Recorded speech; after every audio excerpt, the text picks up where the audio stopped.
मी हा इनिशिएटिव्ह घेतलेला आहे आणि इथे ही स्पर्धा घडवलेली आहे. रायगड जिल्ह्यामध्ये प्रथम स्पर्धा घडते आहे, याचं खरंच कौतुक आहे.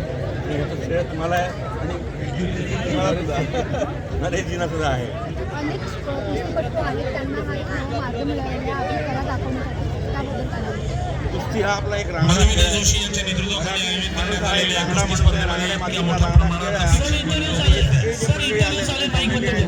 सगळे पैलवान आहेत, त्यांचं फिजिक पाहूनच मला खरं खूप कौतुक वाटतं. कारण त्यांनी प्रत्येकाने त्याला खूप छान मेंटेन केलेलं आहे. आणि त्यांची आता काही कुस्त्या मी पाहिल्या, त्या कुस्त्या देखील इतक्या सुंदररित्या ते खेळत होते, म्हणजे कुठेही फाऊल करत नव्हते.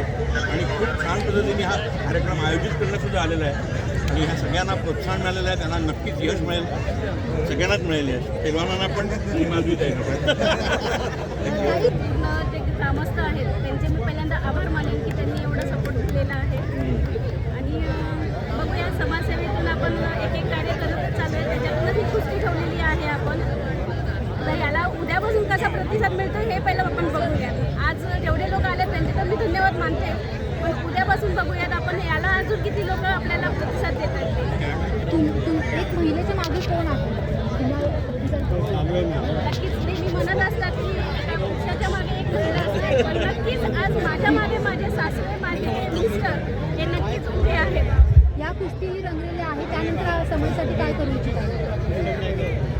जसं वेळ मिळेल, जसं समस्या समोर येतील तसं खरंच सोडवण्याचा मी पुरेपूर प्रयत्न करेन.